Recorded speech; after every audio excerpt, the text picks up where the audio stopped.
for students who are just joining B school or planning to do MBA, or just thinking of doing something in their career. So we want some value adding addition for them as well. So we'll definitely talk about placements, for and students who are then we'll slowly segue into a separate conversation. And in between, we'll definitely take up questions, because questions, we don't want to keep it only at the end. I'll keep my chat box open, and if I feel any question that is relevant to a conversation about what we're talking, which needs to be answered, we'll take that up and we'll do that. I think it's fine. We're okay with it. What do you say, Prof? Yeah, sure. So we are live. Let's start. Awesome. We are live. Okay, welcome everyone to Placements Decoded. It's a power pack session with Mahindra University. We have Professor Rajesh Gaurav, who is Professor of Practice Data Science and Analytics, Ex-Redbus Alum and ISB Alum. And we have Dr. Sathish Velpula, Head of Career Service, Startup Mentor at Mahindra University. Let's understand so this conversation is about to obviously discuss about placements, how Mahindra University enables students to, better be industry ready and, place them in various domains. But we'll also understand what makes a strong MBA candidate. So, because a lot of our viewers and a lot of our audience is aspirants, so we want to also, have some value for them in this live that we're doing today. So yeah, over to you, sir. Professor Rajesh, why don't you introduce yourself to our audience? Sure. Hi, I'm Rajesh Gaurav. I joined Mahindra University 1.5 years ago. Before that, I was in industry for a long time, around 16 to 17 years. And I worked at startups as well as large Fortune 500 companies. I've been in consulting, started with IT consulting, and then moved into data science and marketing analytics consulting. In my last role at Redbus, I was leading the dynamic pricing product, building the algorithm for dynamic pricing. I've also done my FPM, which is a PhD level program from ISB Hyderabad. Awesome. And so what brings you to Mahindra University?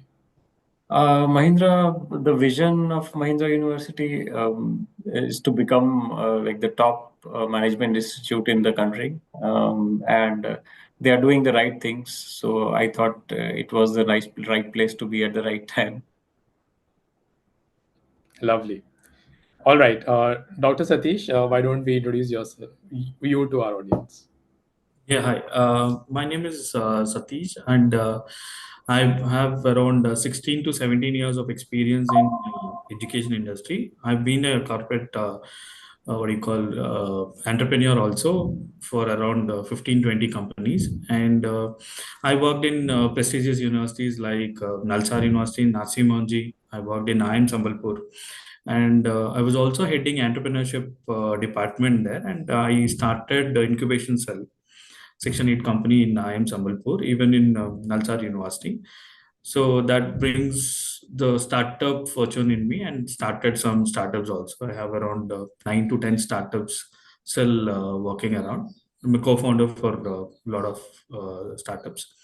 So that brings as a experience of mine.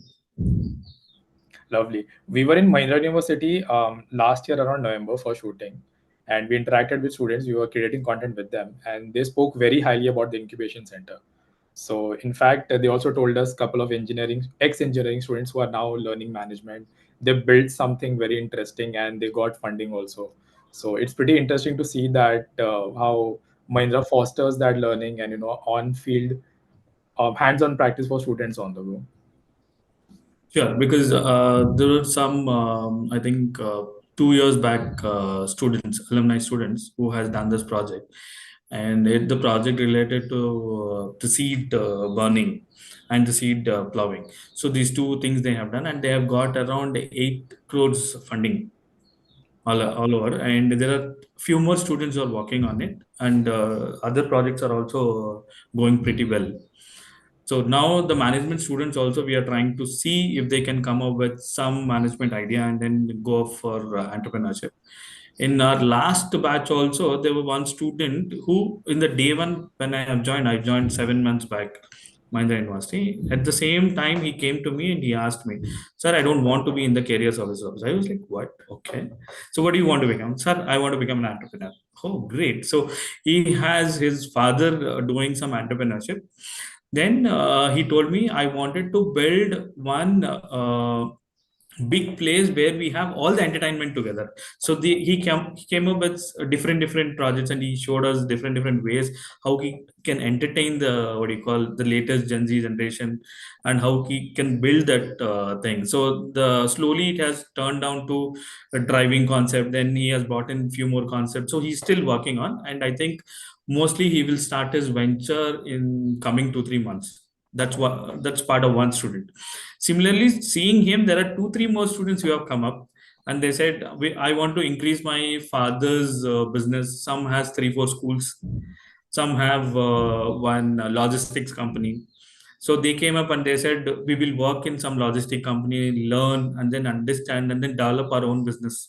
So that side of a story is also there working. So now the generation is not like we work and then go back to what do you call, start our own business. They're like, we study, we do internship, we learn, and then go back to our own what do you call, their own company and build the company. So there are two ways of doing it. So I have seen both in Mahindra University, and it's pretty good to see such generation working with us. I'm glad we could double click on this right from the get go. Also in the chat, we have Deepak Keswal who is resonating with this idea. He's saying entrepreneurship should be encouraged in B schools, and not everybody wants to do a traditional 9 to 5, or they want to explore different things, right? So that is something that's pretty great. Wanted to ask Professor Rajesh, sir, what is that X factor according to you in Mahindra University? Because you have corporate experience, you have also studied at ISB. So now, when you look at Mahindra University and the kind of pedagogy and learning experience they provide, what do you think is that X factor? So there are actually it's a very nice combination. So when a university starts and it has the aim to become the top, like let's say the management B school, they have to do a lot of things right. So one is like building infrastructure. So we are building a huge, like building a very nice building for ourselves for the School of Management, uh, having top faculty. So that is where we are not compromising. We are building, we are hiring faculty from the top IMs and ISB only, and the really good researchers as well as teachers, as well as adding professors of practice, which bring in latest industry exposure to our classrooms. Then the focus on having good students. So this mix is leading to like a winning combination, which is like surely going to succeed. So that is what I really like about Mahindra. Very responsive to industry needs. So as we will discuss in this chat, so we took our feedback from the recruiters, and we have already made those changes in the curriculum for next year. So very responsive. Uh, Speed, I think, definitely is very important living in this kind of era that we're living right now. Because the more feedback you have from the industry, the faster you can iterate and teach Yes. students the relevant skills. I think the better for it is for the students also to learn relevant things and stay relevant after they graduate. So just wanted to ping pong this idea to both of you, and just wanted to understand your thoughts on this. Um, what are recruiters focusing when we are talking about what's that winning formula for MBA grads in 2025? So Professor Satish, you want to take start? Yeah, you go ahead. I'll continue Oh, with you. yeah. Definitely. So there's a whole mix. So we got some employers who are looking for traditional like MBA, all the knowledge, and like they have a traditional idea of this is what an MBA should look like, and MBA student should do, and they want that. And then there were companies which were looking for the cutting edge.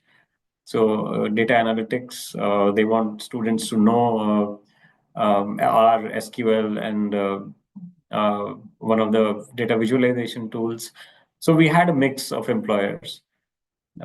So that's where so the companies which look for these latest skills, they are in the data analytics area or marketing analytics area. So even the traditional roles in these companies, they are saying that, okay, we are hiring for my marketing, but you should be knowing data analytics because you'll be using a lot of data. So these are the things. So we are adding a lot of data. We are seeing a lot of data analytics related requirements, even in traditional roles also. Adding to Professor Rajesh's word, so I will give you much more perspective towards the recruitment style, because every module you call about HR, marketing, finance, so wherever the roles are coming in, they will say it is an empty role. But end of the day, they will be asking you, how do you analyze? What is that tool that you're using? So the tools and analysis has become a very common word for every role. So this is one we have seen what recruiters are asking for. Along with that, they're also seeing the abilities of applying the things to the practicality.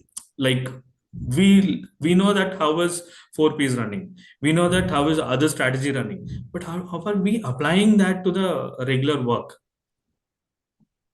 So that application part, I think now we are focusing on more after the feedback that we have got from the past recruiters, and now we are implementing it to the core.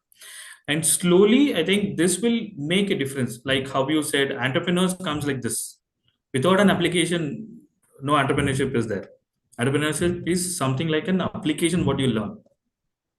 So I think this is how the new recruiters are looking at the students. That's beautiful. I like how you both of you have highlighted on the application of what the student is learning, which is at the end of the day skills that we're talking about, right? The skills that they learn directly, how they can apply to be more useful and valuable in any organization or any position that they're working at. So we spoke about getting feedback from the industry and then integrating that in your curriculum faster and providing it to the students the next batch of students that they come in. I just wanted to understand in detail, what is the kind of change or things you have changed in the curriculum or the learning pedagogy in general. Okay. So we had started our program in discussion with some of the employers and what they are looking for. So we had some things in place, but then we got a lot of these employers and a lot of job descriptions came for this batch. So what we did was we used proper text mining techniques, data analytics itself on this data. So we received a lot of different types of job roles. So we analyzed what kind of roles they're asking, what kind of skills they're asking, and then we developed a 5-pronged approach to updating our curriculum as well as making our students ready next year for placements. So the 5 aspects are: one is curriculum changes.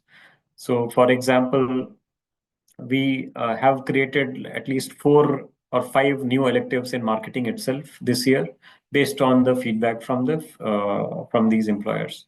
So there are curriculum changes, so addition of new courses, updating some new courses, changing credits. So a course which was 1.5 credits became a 3-credit course because it was asked for by employers. So that is one aspect, updating the curriculum. Second is skill development, which will be done through workshops and continuous practicing. So we have added new workshops in like storytelling techniques, or communication, or team building activities. So we are adding a series of workshops to enable our students. Third is ready reckoners. So we create a lot of new databases, questionnaires. Like these are the top questions in marketing. These are the top frameworks used in marketing. So a lot of ready reckoners which a student can go through before placements. So that enables the readiness. Then we have student activities, student-led activities. So they'll form clubs. They will conduct competitions, quizzes, debates, reading the latest news, and then discussing that. So we have created new set of activities which these student-led activities will do. And the fifth one is external certifications. Some areas asked for a lot more than what a traditional like a classroom experience can give.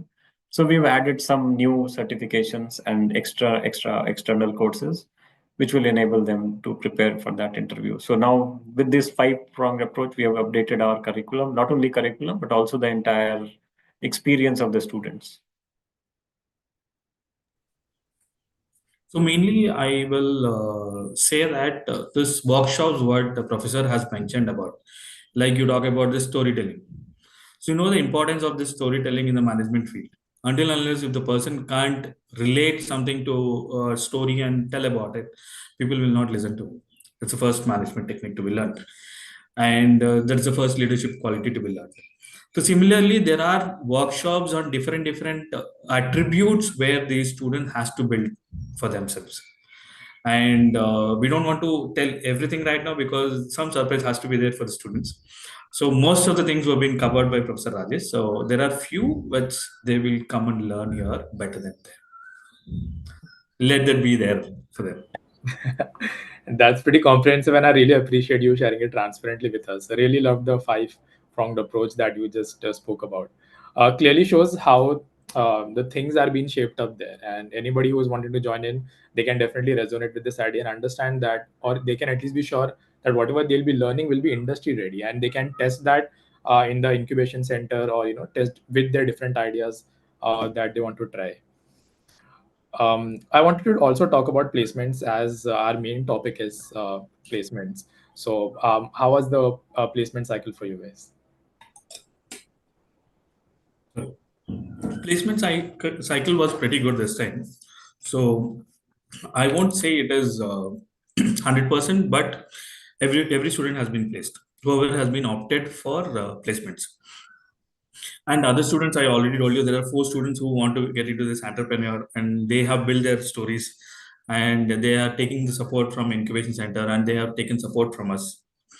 And since we also have good communication with this T Hub, V Hub, Startup India, and other forums, so even Confederation of Indian Industry, NASCOM, all these people, they come. They all the professionals come to the university. We resonate so much with this what do you call high net worth professionals.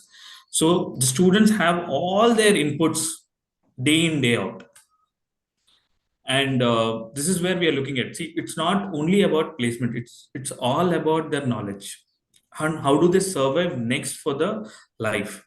This is what we are focusing on, and placement is a part of it. So to answer your question, we have done 100% for this, and that is our first batch.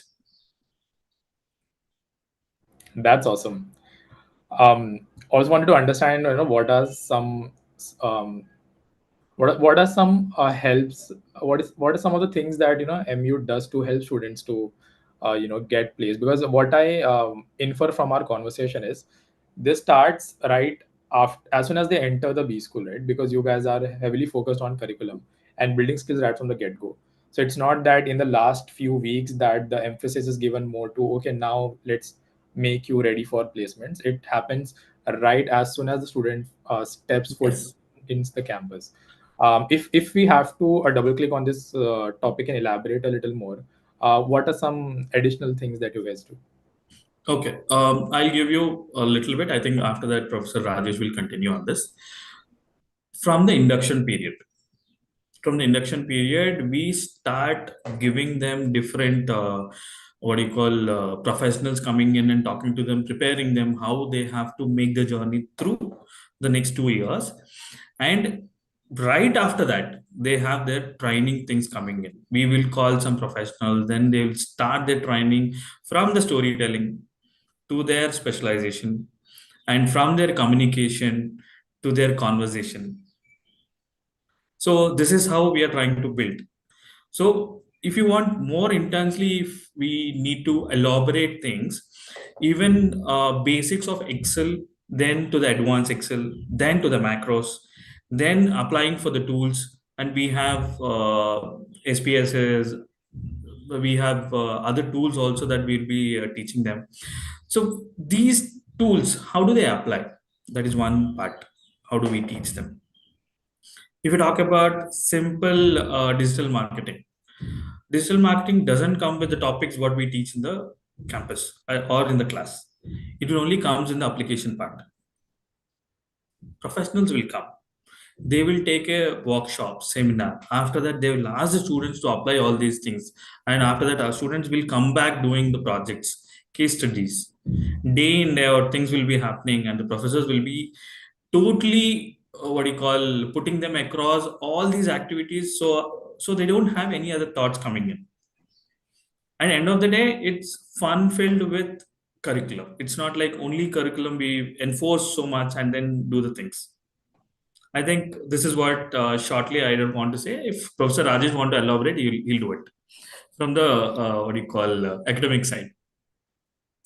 Yeah. So once again, so one more change to academics. I mean, not really a change. We just added some new examples and all as per the feedback. So more real world examples we have added in all the courses, given some exercises and all, even in the curriculum.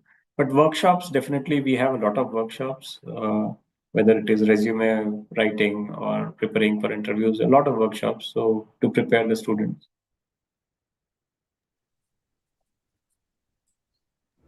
Awesome. Okay, so wanted to fast track this conversation a little, and just wanted to understand what are some roles and sectors that dominated this year's placements. And I know you want to keep certain things as a surprise, and I don't want to disclose all of it, but we can definitely talk about what was probably the highest package that was offered also, and the average package as well. He offered was 30 domestic and somewhere around 50 international. And students have secured 16 and 17 lakhs, the highest, because the role requires 5 years experience as a strategy person from a BTech background or any other background. They need to have that 5 years experience, and they should come here and study. And after that, they need some strategy experts who worked in their office. So if we have that kind of students, we can also get more packages on it. This is what we can say. And mainly we got roles in MTs. So that's a very good thing we can say, because MT is a role where you rotate all around the organization. It's a 360-degree learning process. So after that, they'll be deploying you where you fit in.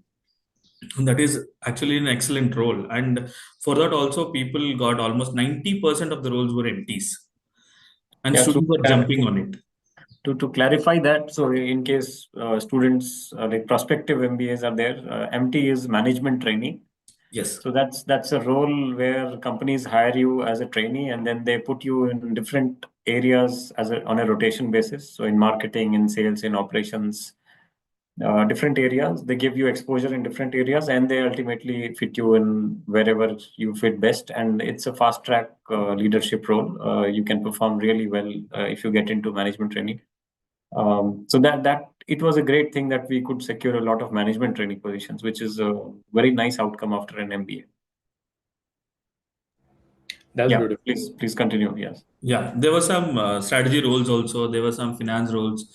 There were some analyst roles which have come in from different organizations, and mostly we got marketing and sales roles, and the next stands for strategy and this finance roles, and the other roles it follows. But digital marketing also, I think the industry is moving up. We are getting some good opportunities in digital marketing too.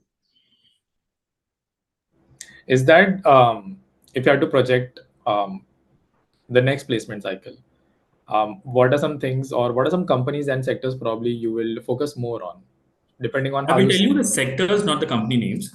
Okay. So we are mostly focusing on BFSI this time, and already manufacturing companies are there with us, and IT/ITES companies are there, and automobile companies are there. Some automobile companies are already hired our students, and next year also we are expecting some automobile companies to hire more, and we are now focusing on management consulting companies more. So some students wanted to get into strategies, management consulting roles, and other things. So that also we are concentrating more, and this year we are expecting all these things to happen. I think, see, we are not particularly going for all each and every role which is coming in. So for that also we have a criteria. So if the JD comes in, we will not allow each and every company or the JD to float in. We have a restriction there too. So we follow some rules there. So that is the reason whatever comes in really good for the student. That's perfect. You guys are making the best use of data and analytics, is what I see. Just out of curiosity, sir, and this question is to both of you again. For non-tech students coming from a non-tech background, how is the field leveled? Because they will be definitely competing. Not competing might be a wrong word, but the curriculum is definitely also for students who are wanting to have some techno managerial flavor, because the recruiters are expecting students to kind of have not basic but at least application level understanding of latest technologies, probably in the management domains also, they what they'll be pursuing later. So how do you level out the field in curriculum for students coming absolutely from a non-tech background?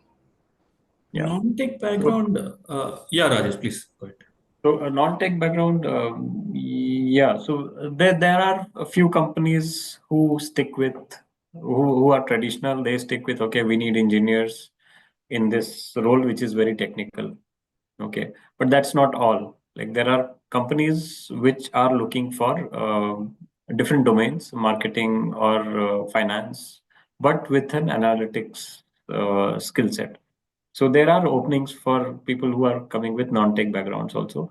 So what we try to do there is not focus on pure data science, but companies are also not looking to hire data scientists from MBA. They are looking for people who know the domain but can have data analytics skill to apply it to a domain.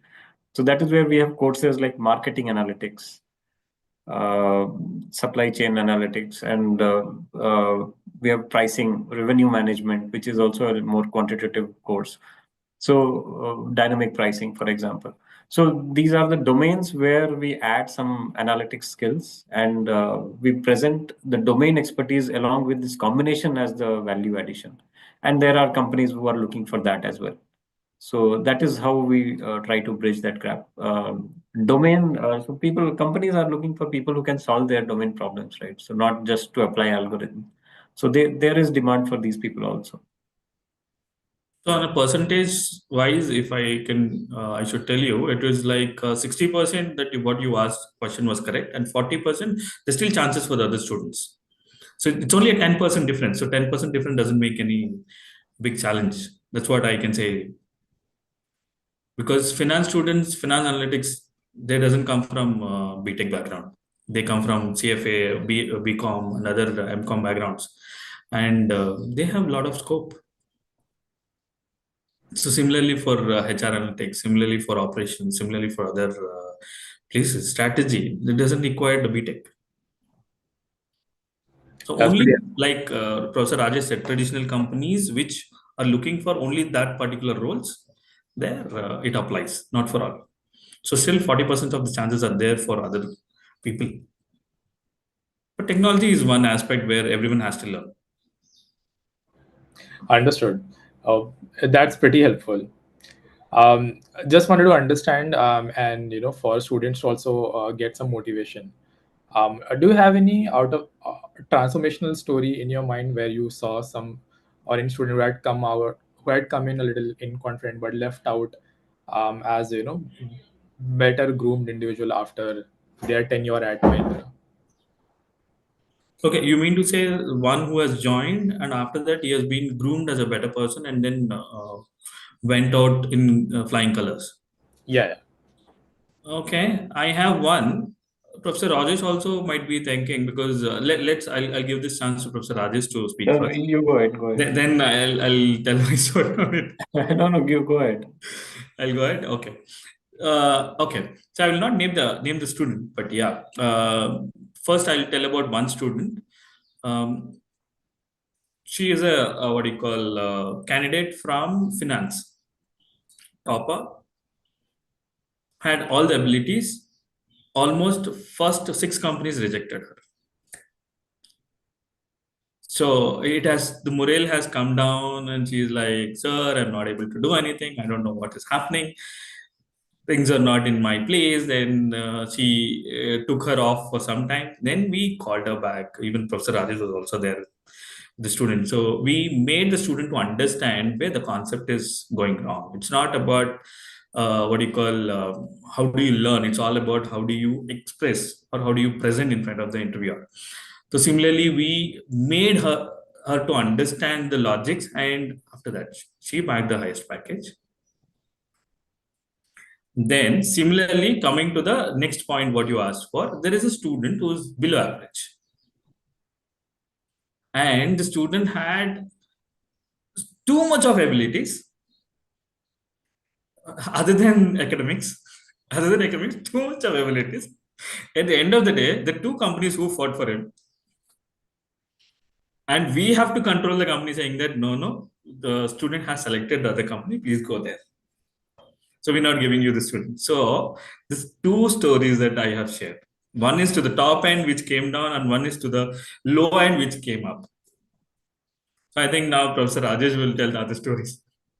Yeah. So in the farewell, we had like many people sharing their stories, how they felt like transformed with so many of these experiences. So yeah, these two are like quite nice to see. But yeah, there are stories of transformation. Beautiful. I couldn't help but smile. I mean, that's really motivational, and it's very helpful for students to know all these things because they only see facts and figures. They don't see the turmoil and the journey that a student goes through the entire 2 year cycle that you guys do. You guys see it personally, and then at the end, you guys also feel definitely happy and proud of if the students they show that good trajectory and to do something better for themselves. Um, um, I just had one more question. So for aspiration, aspirants unsure about ROI, how do you guide them on seeing placements as a marathon and not a sprint? Because most of the students that I talk to, they look at immediate gratification that 1 or 2 years I just have to probably pay off the loan that I've taken. So how do you help them see the long term perspective of ROI and placements? I think this question has been answered by Professor Rajesh so many times along with me. So I'll give this chance first for him. Yeah. No, this is a common question. I've invested so much in my MBA now. If I don't get twice the amount I've invested in the 2 years, then I'm a failure. So that's not the way to think about it. So an MBA is an investment which changes your trajectory. Okay, it changes the slope of your trajectory. It's not just like your immediate outcome, which is the job, but it changes the slope of your trajectory. So it goes at a much higher pace if you make use the full use of MBA, right? So that is what I explain to the students as well.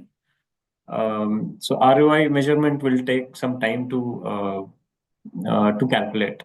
Okay, you have to think of what happened. What would have happened if you didn't go for an MBA?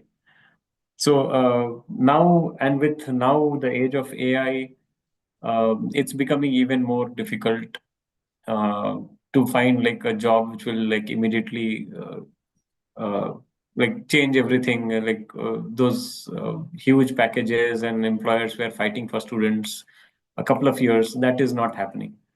So instead, what the students should focus on is building the skill sets during these 2 years, which make them invaluable, and which leads to a very high trajectory career growth after joining their first job. So the first job itself, you should not base your ROI calculations on that, but it changes the lifetime of your earnings.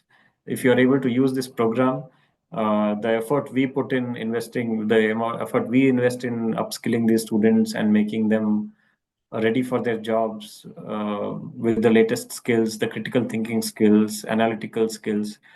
So once they develop these, then the sky is the limit for them. Employers, even in tough economy, employers are always looking for good people, right? So the ROI can be immense over a long period of time, huge, but then they should not measure it immediately after an MBA. That's again pretty helpful. I can clearly see, depending based on the clarity of your thought, how many times you might have to iterate this to students. So I just thought of let's put it out there for a wider students, so that Not less than 30, 40 times we would have told this to each and every student bit by bit. Yeah. Hopefully now this will stay, and you are in one go addressing more than those students directly. So that was the idea behind this. Awesome. Okay, so I just on a conclusory note, just wanted to add a couple of questions, and then probably I'll leave the floor open for you if you want to personally add something we might have not covered. Um, so, do you want to debunk some myths regarding Mahindra University? Because I have visited a lot of these schools, and what I see is there is a how do students call it? Every campus has a different vibe. So some students they are also looking for certain vibe and certain maybe infrastructure facilities that will enable them unlock their skills or potentials, or will help them hone them.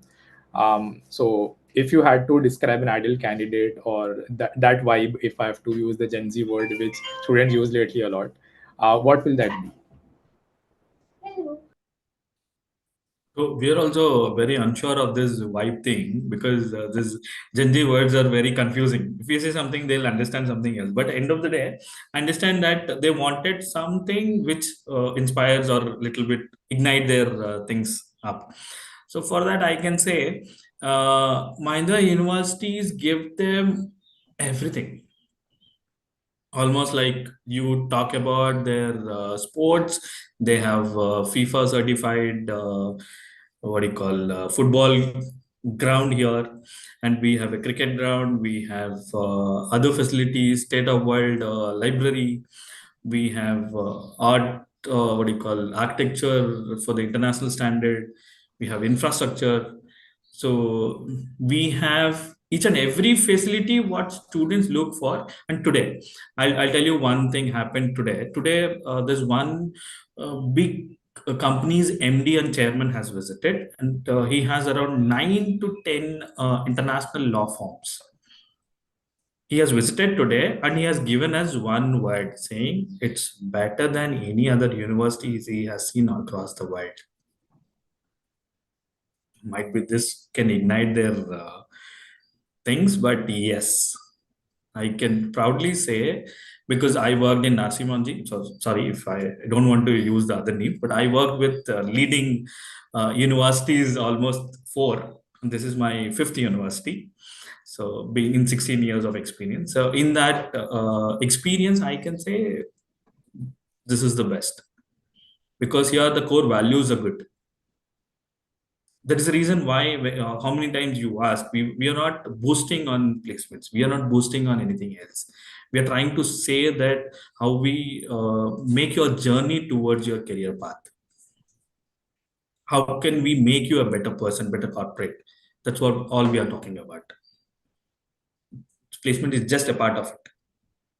That's how the world has to look into it. So that is the reason why Professor Rajesh said ROI is not important on the day.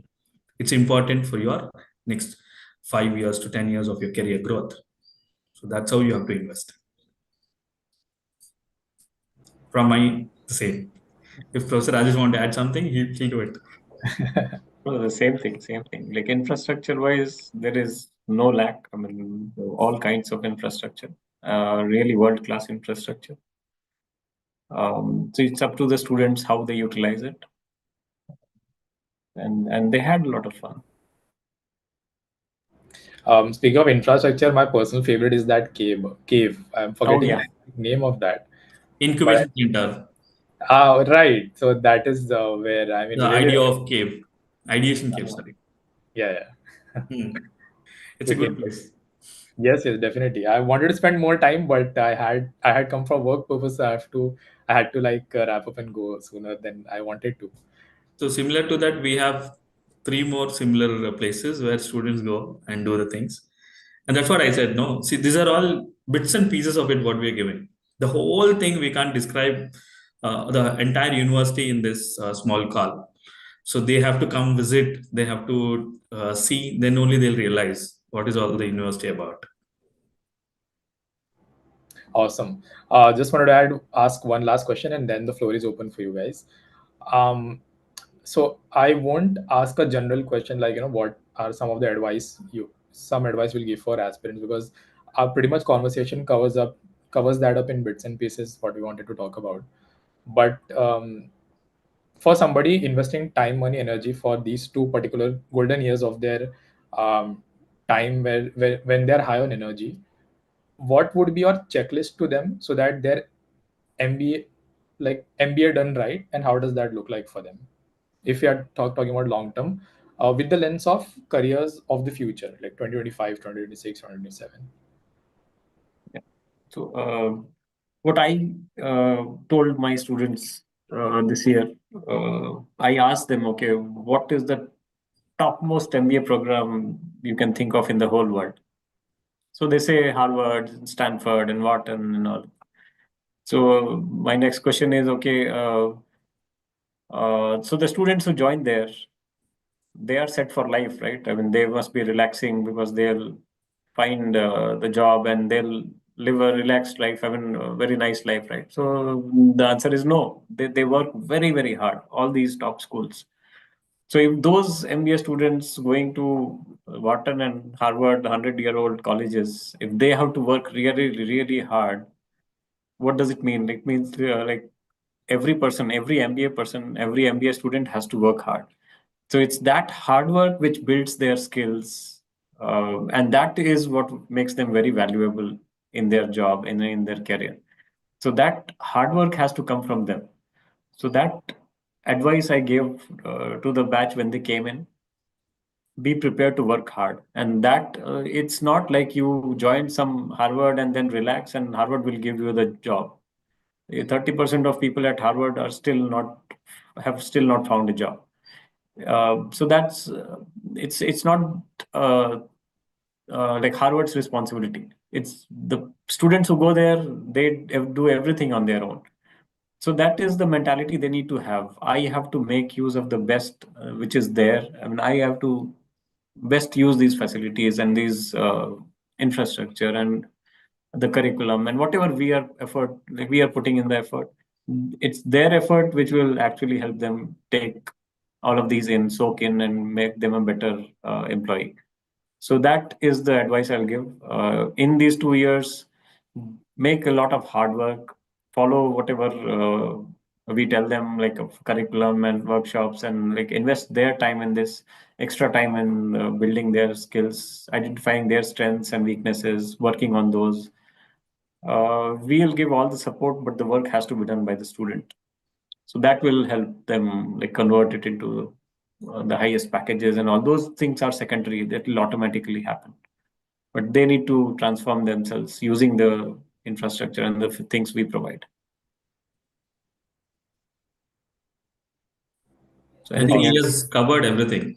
So there's nothing we can say about.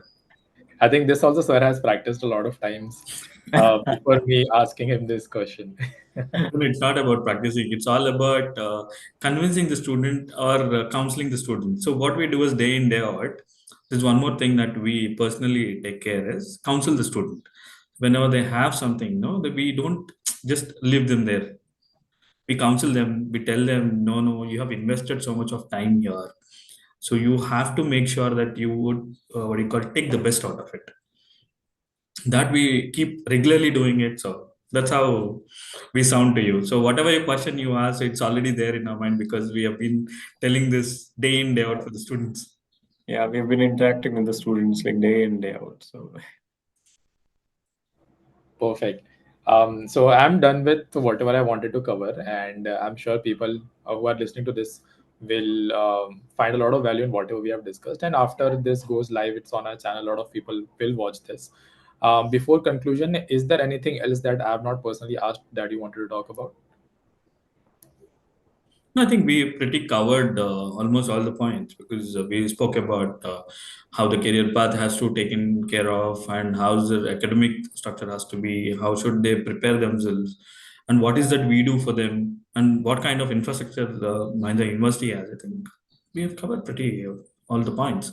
If there is anything that still they wanted to ask, we are ready to answer. And one more thing, so I have another meeting by 6, so I'll drop out by 5:59. So another 4 minutes.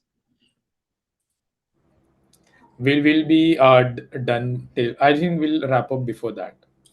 Great. Yeah. Professor Rajesh, do you have anything to add? Um, no, I mean, most everything is covered. Um, just one unique thing about Mahindra, one more thing which I already talked about is like we have professors of practice who come from industry and they bring in the latest from the industry. So I use some real world data sets for them to practice, and when they can showcase this in their interviews that okay, I've done a project on analytics on predicting these prices and all. So that is one feature which needs to be highlighted. But other than that, mostly everything is covered. Awesome.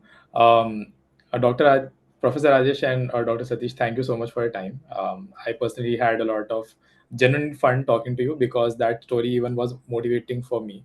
And this is important to highlight that it's not all roses that you see. The person who has secured the highest package had to go through so many rejections earlier.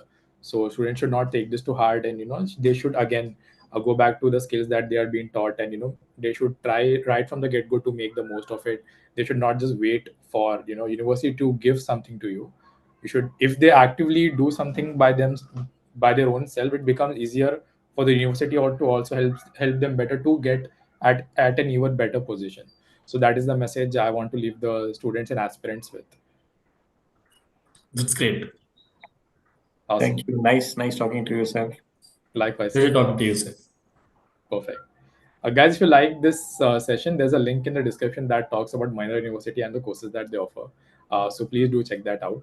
Also, if you have any questions that we potentially might have missed or you wanted to know something, drop in the comments. We'll make sure these questions get answered by Professor Rajesh and Dr. Satish.